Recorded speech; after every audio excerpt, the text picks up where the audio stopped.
I want to talk to you today about something we all encounter, whether it's in our personal relationships, our professional lives, or even in the moments we're navigating the complexities of everyday interactions. It's something that impacts the way we see ourselves, the way we view others, and ultimately, the way we allow ourselves to be treated.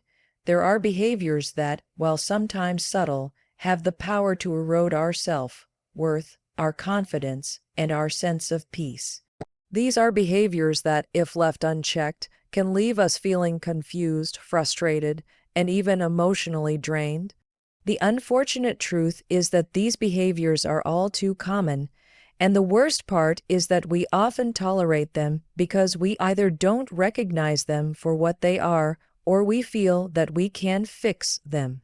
But here's the reality: we don't have to tolerate disrespect, manipulation, excuses, boundary violations, or passive aggression.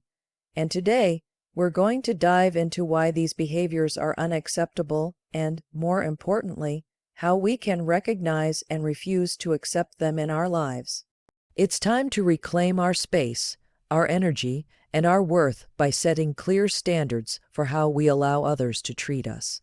So let's start the conversation on the 6 behaviors that should never be tolerated and why they have no place in our lives. There is one thing that should never be a compromise in your life, and that's how people treat you.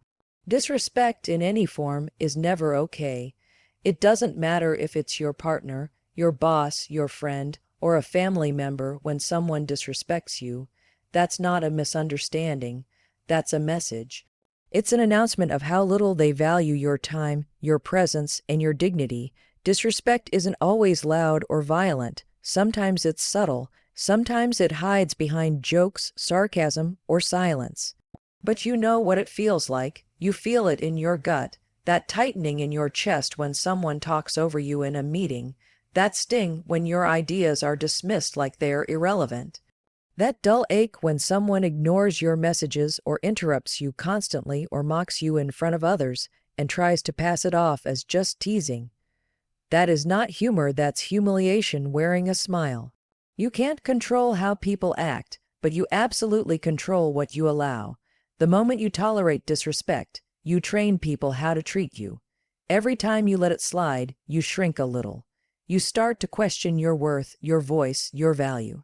And the scariest part is that the longer you tolerate it, the more normal it starts to feel, like you somehow deserve it, like it's not a big deal, but it is a big deal. Disrespect erodes your confidence. It chips away at your identity, it makes you small, and people who want to control you or diminish you count on that silence. They thrive on your tolerance, because if they can get away with it once, they'll do it again. And again and again. You don't have to yell, you don't have to fight, but you do have to act. You need to speak up, you need to draw the line, and yes, that might make you uncomfortable, but guess what? Growth always starts in discomfort. You might lose some people. Good, let them go. Anyone who gets angry when you start respecting yourself is someone who benefited from your lack of boundaries. Respect is not negotiable. You don't have to earn it from others, and you shouldn't be afraid to demand it. Stop explaining away bad behavior. Stop minimizing it. They didn't mean it like that. It was just a bad day. No more justifying the way someone else chooses to disrespect you. Here's the truth. How someone treats you is a reflection of them, not you. But what you tolerate is a reflection of you. And the day you decide that you are worthy of respect is the day everything changes. Because people will rise to the standard you set, or they'll walk, and both outcomes are a win. Don't let your kindness become a weakness. Don't let your patience become an excuse. Don't confuse being nice with being a doormat. You can be kind and still say, "That's not okay." You can be empathetic and still protect your peace. Disrespect is a red flag, not a challenge to fix, not a puzzle to solve, not a behavior to tolerate. And let's be clear, this is not about being dramatic or reactive. It's about being clear on your value, about honoring yourself. Because when you start to honor yourself, your world changes, your relationships shift. You start attracting people who match that energy, who see you, who hear you, who value you not for what you can do for them, but for who you are. That's the power of refusing to tolerate disrespect. It's not about changing other people, it's about changing what you allow. And when you make that shift, you stop chasing approval, you stop begging for crumbs, you stop shrinking to fit in places you've outgrown. You show up, you stand tall, you reclaim your space, and suddenly, people start noticing. They start treating you differently not because they changed, but because you did, because your standards became the filter. And anyone who doesn't meet them, they don't get access, not to your time, not to your energy, not to your life. Respect is not a reward, it's a basic requirement, and anyone who can't offer that no matter who they are doesn't belong in your circle. Emotional manipulation is one of the most insidious behaviors you can encounter in a relationship, whether it's romantic, professional, or personal. It's subtle, deceptive, and designed to make you question your own reality. You often don't even realize it's happening until you're deep in it, second, guessing yourself, feeling confused, guilty, and constantly unsure of where you stand. The manipulator doesn't need to raise their voice or use obvious threats. Instead, they twist situations, shift blame, and play on your emotions to get what they want. This behavior isn't about connection, it's about control. It's about someone molding your thoughts and feelings to fit their agenda while you slowly lose sight of your own. One of the most common tactics used in emotional manipulation is guilt tripping. You make a simple request or set a boundary, and suddenly you're the bad person. They'll say things like, "After everything I've done for you," or "I guess I just don't matter to you." That's not vulnerability. That's coercion disguised as hurt. It's designed to flip the situation so you feel like you're in the wrong, even when you're standing up for yourself. Another tactic is gaslighting. This one is particularly damaging. You bring up something that hurt you, and they deny it ever happened, or they say you're being too sensitive, or you're imagining things. Slowly, you begin to distrust your own memory, your feelings, your instincts. You start apologizing for things that weren't your fault. You find yourself constantly seeking their approval, walking on eggshells just to keep the peace. There's also love bombing, the flip side of manipulation. It's when they shower you with praise, affection, and attention in the beginning, only to withdraw it once they have your trust. Then you're left chasing that high, doing whatever you can to win back their approval. You think if you just try harder, love more, sacrifice more, they'll go back to how they were. But that version of them was a performance, a hook to reel you in. Real love, real connection, doesn't disappear when things get hard. It doesn't punish you with silence, make you beg for reassurance, or keep score of every mistake. Another form of emotional manipulation is triangulation. That's when someone pulls in a third party, maybe a friend, a colleague, or an ex to create jealousy, insecurity, or competition. They'll compare you to someone else, make you feel like you're not enough, and subtly suggest that you could be replaced. This is not about making you better. It's about making you desperate. It's about keeping you off balance so you stay compliant, so you try harder to win their favor. Healthy relationships don't pit you against others.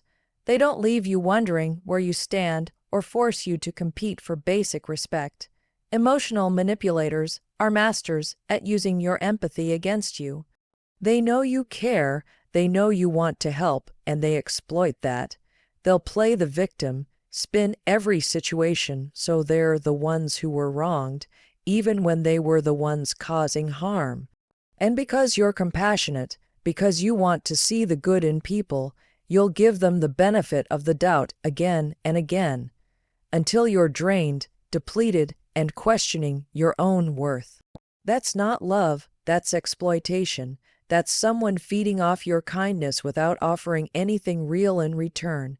You may tell yourself that they're just going through something, that if you're patient enough, understanding enough, it'll get better. But here's the truth, people who manipulate others emotionally are not confused, they're intentional, they know what they're doing. They may not call it manipulation, but they are fully aware that their actions keep you close, compliant, and emotionally entangled. And the longer you stay, the deeper the damage becomes, because emotional manipulation rewires how you see yourself. It makes you believe that you're hard to love, that your needs are too much, that your truth isn't valid. And that lie becomes a cage. You have the right to feel safe in your relationships. You have the right to speak without fear of retaliation. You have the right to say no without being punished or guilted into yes. You are not selfish for having boundaries. You are not mean for walking away from someone who consistently manipulates you. Emotional manipulation doesn't always look cruel, but the impact it leaves behind is devastating. It isolates you from your support systems. It exhausts your emotional resources, and it leaves you trying to fix a situation that you didn't break in the first place. Chronic excuse-making is a behavior that erodes trust, drains energy, and blocks growth. It's not just about someone being forgetful or occasionally missing a deadline. It's when a person consistently refuses to take responsibility for their actions, always finding an external reason for why something didn't happen, couldn't happen, or won't happen. It becomes a pattern, not a fluke. Every failure, every mistake, every broken promise is met with a justification. Traffic was bad. Someone else dropped the ball. They were tired. It wasn't the right time. They didn't have enough information. They were misunderstood.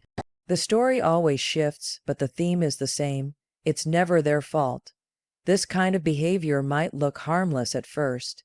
It might even sound reasonable. Life is unpredictable, and things do go wrong.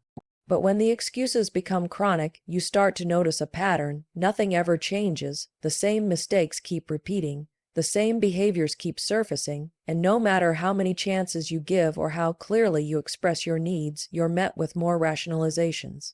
At first, you might empathize. You might even defend them. You tell yourself they're just overwhelmed, just under pressure, just going through a rough patch. But after a while, it becomes clear that it's not about the circumstances, it's about the mindset. People who chronically make excuses are avoiding accountability. Accountability means owning your actions, your choices, and their outcomes. It means saying, yes, I did that, I could have done better. It requires humility and honesty. Excuse making, on the other hand, is a defense mechanism. It's a shield against discomfort, against shame, against the vulnerability of admitting imperfection. But without accountability, there's no progress. There's no repair, there's no learning. You can't fix what you won't face, and people who refuse to face their role in a situation end up repeating it over and over because they never look in the mirror long enough to change anything. What makes this behavior especially exhausting is that it often flips the dynamic. You end up doing the emotional labor. You're the one who adjusts, who compensates, who picks up the slack. You lower your expectations, you overextend yourself, you rationalize their inconsistency. You become the one who's always understanding, always flexible, always giving another chance, and little by little, you lose your standards. You normalize being let down. You start to believe that this is just how they are, that you're asking for too much. But you're not asking for too much, you're asking for the bare minimum. Follow through, honesty, growth. Chronic excuse makers are also great at deflecting. When you bring up an issue, they pivot. They point out your tone. They bring up something unrelated. They might even play the victim, making you feel guilty for holding them accountable. It becomes a cycle. You express a need or a concern. They deflect or excuse it. You end up apologizing or backing down, and nothing changes. This isn't just frustrating, it's damaging because it teaches you not to speak up. It conditions you to suppress your standards to avoid conflict, and in doing so, it slowly dismantles your self-respect. This behavior also prevents meaningful connection. When someone constantly makes excuses, they're not being authentic. They're not being present. They're hiding behind stories instead of showing up as they are. Real relationships, whether at work, in families, or in partnerships, require accountability. They require the willingness to say, I got that wrong. I'll do better. That kind of honesty builds trust. It creates space for mutual respect, but when someone won't take responsibility, that space shrinks. The relationship becomes one-sided. You're left doing the work of two people, holding it all together while they keep slipping through the cracks they created. And let's be real, chronic excuse making isn't just about words, it's about actions. If someone keeps promising change but nothing changes, that's not growth, that's manipulation. That's someone using excuses to buy more time, more chances, more tolerance, without ever intending to shift their behavior. They might sound remorseful, they might even believe their own excuses, but words are cheap. Behavior is truth. And if the pattern continues, despite the conversations, despite the opportunities, despite the support, then it's no longer about capacity, it's about choice. It's about someone choosing comfort over accountability, choosing denial over honesty, choosing the easy out instead of the hard but necessary work of showing up and following through. When someone repeatedly crosses your boundaries, they are showing you a fundamental lack of respect.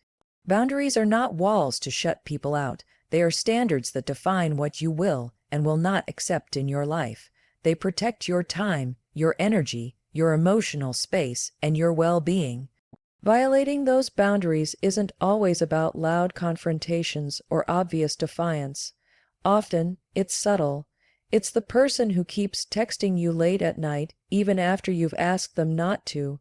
It's the colleague who dumps extra work on your plate because you didn't push back the last time.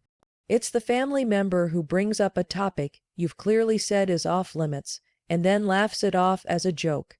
It's the partner who invades your privacy, checks your phone, or insists on knowing your every move under the guise of just caring. It's not always aggressive. Sometimes it comes wrapped in charm, or disguised as concern, or justified with love. But underneath it all, the message is the same: your no doesn't matter. Your comfort doesn't matter. Your boundaries are optional in their eyes. And when that happens, something inside of you starts to shift. You begin to feel invisible. You feel drained. You feel angry, then guilty for feeling angry. You start questioning whether you're overreacting, whether maybe your boundaries are too much, too rigid, too demanding. You make excuses for them. You tell yourself they didn't mean it, that they'll do better next time. But they don't. And the more you tolerate the behavior, the more it becomes normalized. People who regularly violate boundaries are not confused. They are observing your reactions. They are testing what they can get away with. And the more you bend to accommodate, the more they expect you to. What you allow is what will continue. If someone steps over your boundary and nothing changes, they learn that your boundary was just a suggestion, not a standard. This is where resentment starts to grow. You start giving more than you want to. You start saying yes when your entire body is screaming no. You start managing their emotions instead of your own peace. And slowly, your life starts revolving around how to avoid conflict instead of how to protect your joy. Enforcing boundaries doesn't mean you're being cold or unforgiving. It means you're being clear. It means you've decided that your mental health matters more than someone else's comfort. It means you're not willing to abandon yourself just to keep someone else happy. And yes, that can feel hard, especially if you were raised to prioritize others' needs above your own. Especially if you've been told that setting boundaries is selfish or rude or dramatic. But boundaries are not about being mean. They are about being honest. They are about owning your space, your limits, and your right to peace. When someone respects you, they respect your boundaries, even when it's inconvenient for them. They don't guilt you for saying no. They don't push past your limits to test how far they can go. They listen, they adjust, they make an effort to meet you where you are. And if they don't, then that is valuable information. That tells you where you stand in their life. Because respect is not just about how someone talks to you, it's about how they treat the lines you draw. If someone needs access to every part of you, even the parts you've asked them to leave alone. That's not connection. That's control. Boundary violations are not just about the moment they happen. They're about the long-term impact they leave behind. They chip away at your sense of agency. They make you feel like your needs are too much, like your limits are negotiable, like your space is not truly yours. That is not something to brush off or minimize. It's something to take seriously, because you teach people how to treat you not just by what you say, but by what you consistently reinforce. Boundaries without consequences are just empty words. And if you don't uphold them, no one else will. You don't need to justify your boundaries. You don't need to argue for them. You don't need to convince someone to respect them. You simply need to stand by them. The people who belong in your life will understand. The ones who don't will reveal themselves. And that's not a loss, that's clarity. It's not your job to make other people comfortable at the expense of your own well-being. It's your job to protect your peace, to honor your truth, and to surround yourself with people who do the same. Passive aggression is one of the most frustrating and draining behaviors you can encounter. It's not just about the quiet resentment or the unspoken words. It's the behavior that hides behind indirectness, sarcasm, and veiled hostility. It's the person who agrees to do something, then sabotages it with their actions. It's the colleague who doesn't confront you directly about an issue but makes subtle digs in meetings or emails. It's the friend who cancels plans last minute, not because of an emergency, but because they never had the intention of showing up in the first place. It's the family member who silently resents your success, making backhanded compliments or passive comments that leave you questioning their true feelings. Passive-aggressive behavior is like a slow leak. It might not be obvious at first, but over time it erodes trust, poisons communication, and creates an environment of tension and uncertainty. Unlike outright aggression, passive aggression doesn't give you a clear target. It's indirect, often disguised as politeness, humor, or a misplaced sense of concern. Someone may say, "It's fine, I'm fine," while their body language and tone convey something completely different. It can feel confusing because you're left wondering if you're the one overreacting or misinterpreting the situation. You might even doubt yourself, wondering if you're being too sensitive or if the problem really is as small as it seems.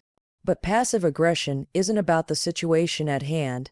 It's about a deeper inability or unwillingness to communicate openly and honestly.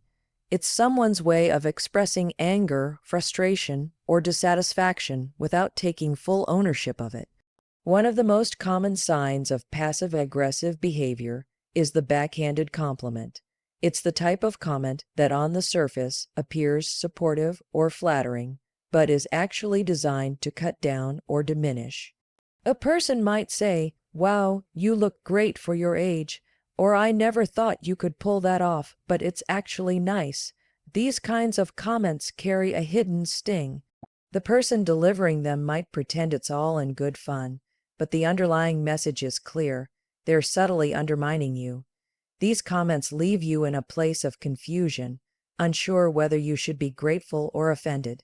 And that is the exact intention of passive-aggressive behavior, to keep you off balance, questioning yourself, while they avoid taking responsibility for their negative feelings.